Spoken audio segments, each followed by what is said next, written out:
Hey guys, Sundown here. This is going to be my chapter review to One Piece 908, Reverie Begins. Now, I'm going to split this up into scenes, but Ramadan has ended, so I'm going to be hopefully on top of my reviews from now on. It's just Eid at the moment, so I'm kind of not on my reviews right now, but I'll be definitely more frequent with them and more timely with them as the days go by. Also, the World Cup has started, so there's that. Iceland are currently playing Argentina. That's a good game so far. But I'm recording this review during the during the match, so let's just get on with the review. Now, this chapter was actually really good. I really enjoyed it just because of the stuff that we got to see. So let's talk about the Mingling Plaza first. We start back at the Mingling Plaza where Princess Mancheri heals up the bruises Princess Shirahoshi suffered because of the giant slave of Saint Charlos and his weird advances. Now, this intro was shown just to show us that more and more of Luffy's allies are becoming acquainted with one another, with Mancheri now becoming acquainted with Shirahoshi and then eventually Vivi and Rebecca and things like that, increasing the number of Luffy's harem. I mean, his supporters, that's what it is. So meanwhile, Mjasgard talks to Neptune, Sai, Dalton and other royals about how he will stay with Shirahoshi for the next 7 days, basically as her personal bodyguard. You know, you gotta have a celestial dragon on your side if you're against the celestial dragons. However, the key information we're given here is what Pell tells us. King Cobra is in a meeting with Fujitora and King Riku. Now, most likely, they're gonna tell Fujitora about how they suffered at the hands of a Shichibukai with Crocodile and Doflamingo. It was King Riku, wasn't it? Yes, so they're going to talk about how they suffered at the hands of Shichibukai, probably present evidence for that, and really cement Fujitora's kind of resolve in terms of opposing the Shichibukai. So that was really all that happened at the Mingling Plaza. Then we go outside Pangaea Castle, where we're told about three main gates which are heavily guarded really against anyone apart from the Celestial Dragon. So there's one gate which is directly opposite Pangaea Castle, which is the Celestial Dragon Gate, which leads towards the homes of the Celestial Dragons, I assume. And then there's one gate on either side, right and left of Pangaea Castle. And I'm not too sure where they go. I think they just basically lead into Pangaea Castle from the other sides. But whatever is on those sides, we don't really know. I think one of the maybe on the right side is where we entered Pangaea Castle from with the Neptune family. So possibly the top of the Red Port and the Bondolas is probably where they get off of the Bondolas. So one of these gates leads to the living quarters of the Celestial Dragons, like I said, and is known as the Celestial Dragon Gate. And we see this old lady trying to pass through the gate and being rejected, and she's referred to as the Queen Mother or the Queen Dowager, which is a queen which has kind of inherited her lands and titles from the king, who she's now been widowed of. So the king has died. But I think the Queen Mother was probably the better translation here. And she's the Queen Mother of the Sorbet Kingdom, Connie. Now, as soon as I saw her, I noticed her lipstick and, you know, an old lady, kind of weird old lady.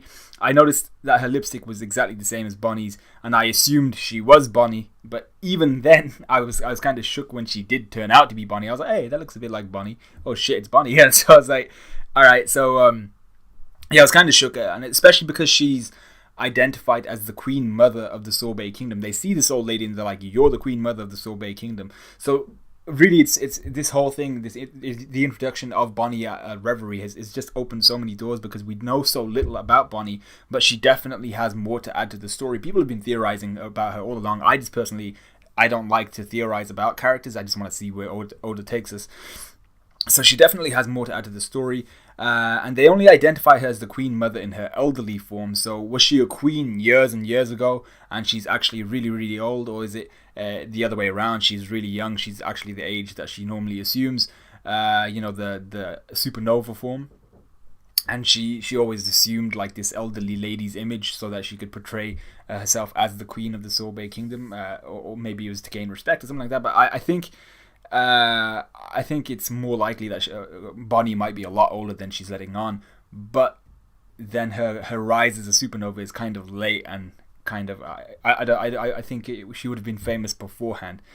But even so, I think this is really it's a really sick way for Oda to add Bonnie back into the story, and I've waited for Bonnie to be more involved with the story. We've seen her since Shabodi Archipelago, and now really seems to be where she's going to shine. She seems to be a royal. She may be older than we know. And this will hopefully provide us with the information on why Akainu was so frightened when Bonnie escaped from the world government, and he caught her again with Blackbeard, and he's like, I was really frightened when you escaped that time. And she's there like, I'll never forgive you and that shit.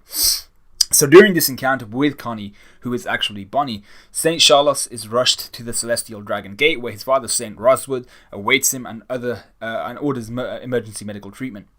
Charles is transported via his slave, and so is Roswood.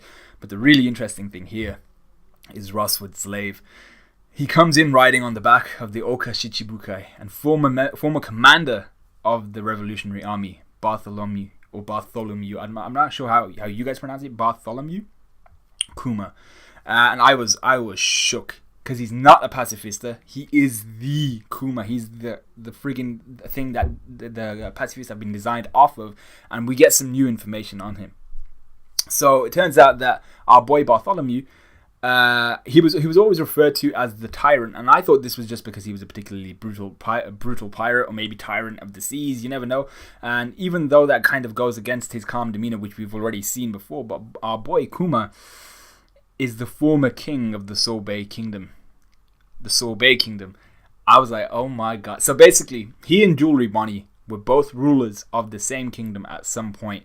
And really it depends on their relationship, where this story can go. And we know that Bonnie definitely knows about Kuma, about our boy Bartholomew. And she's close enough to him on a personal level, infiltrating Marijoas in order to meet and possibly free Kuma. This is the kind of... you can tell this from the way she comments about Kuma when she sees him. She's like, oh my god, I ran into him straight away this chapter. Also, she cries at the mistreatment of Kuma, meaning that she definitely knows him. So the question here is, and her relationship with Kuma really depends on her age once again. Is she older than Kuma, possibly his mom or something along those lines, and then he inherited the throne after her?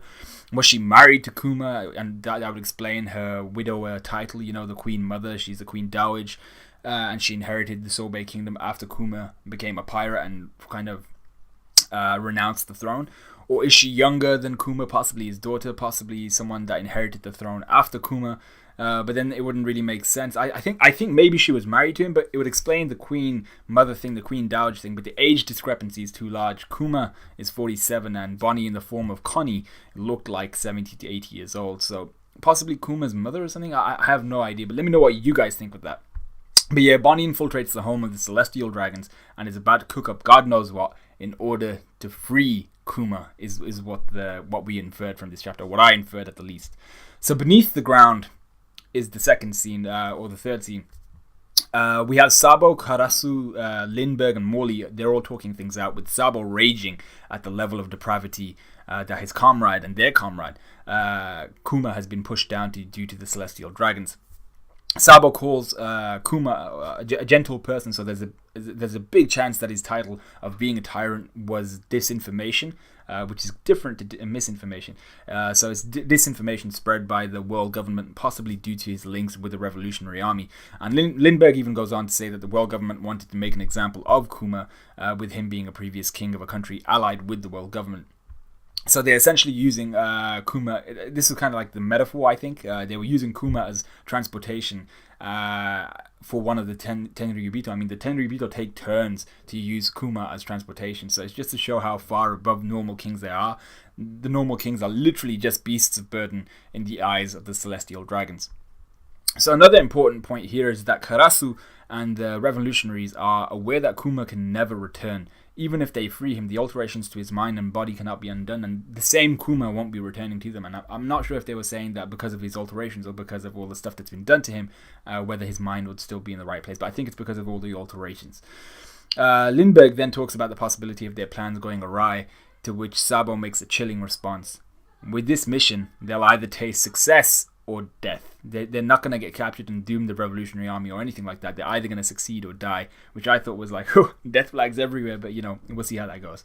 So then we have Reverie. We also get to see the first day of Reverie begin, where all the kings and queens are sat around a giant round table.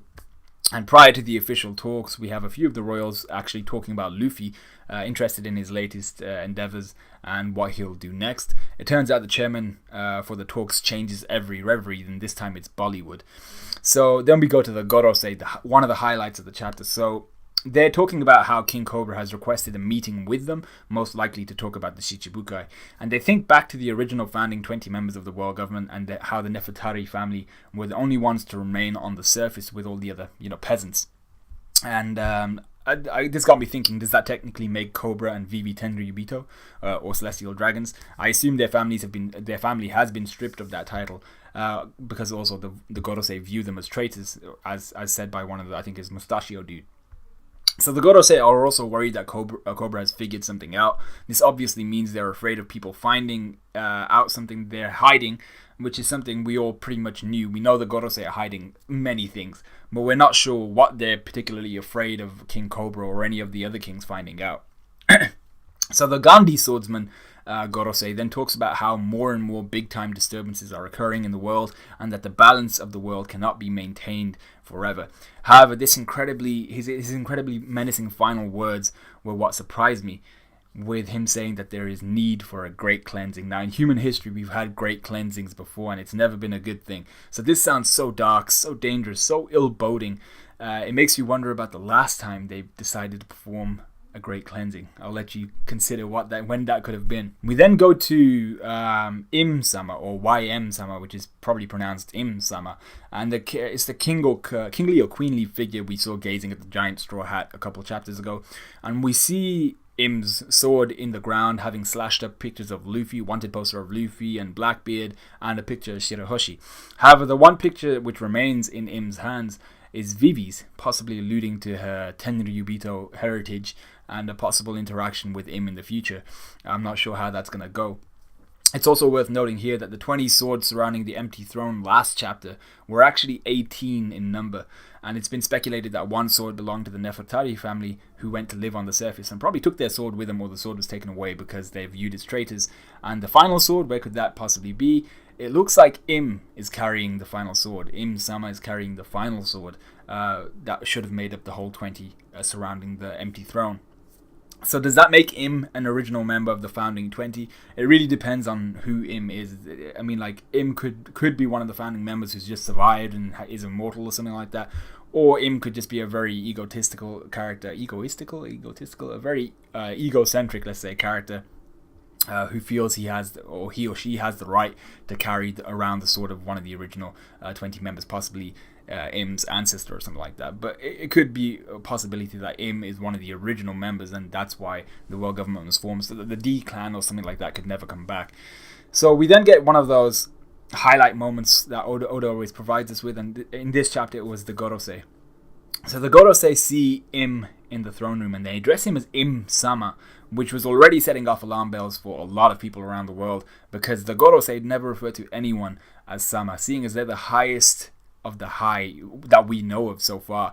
They're above the Tenryubito. They command everyone. So Im then proceeds to sit on the empty throne. He sits on the empty throne which gets its name from the fact that no one sits on the freaking empty throne, whilst the Gorosei kneel to him. So this was surprising, to see someone actually sit on the empty throne, but I then remembered that we're dealing with the world government, and corruption is rife with these lads, so it's not really that surprising, but still, it's exciting to see. So whilst kneeling, the Gorosei ask Im about the light that needs to be extinguished from history, and they then ask for a name, suggesting Im is about to ask for someone to be killed, but this person is being referred to as a light within history, showing that the Gorosei and Im are bringing the darkness, extinguishing the light. So it's kind of just hinting once again, in case you didn't know, that these boys are evil. That's the long and short of it. But who will Im name? It can't be really Luffy, but it could be anyone at this point. It could be Luffy, it could be Vivi, it could be Blackbeard. I mean, like, actually the Gorosei went to this meeting with him after having already had a meeting with Shanks, so maybe it'll be the pirate that Shanks is talking about, possibly Blackbeard, possibly even that Rocks fellow. We don't know who they're going to mention, but this was hype. I don't really know what to say about any of the Im stuff, because we don't know what he or she is going to do. And people are speculating maybe Im is Luffy's mom. I really doubt that, because then that would mean Dragon had slept with a Tenryubito, probably the king or queen of the Tenryubito. And upon realizing that the Tenryubito are weird, he took Luffy out of there. But then that would also mean that the king of the Tenryubito or the queen of the Tenryubito slept with a D and got the D and didn't realize, and then somehow proliferated the D lineage, which would be awkward.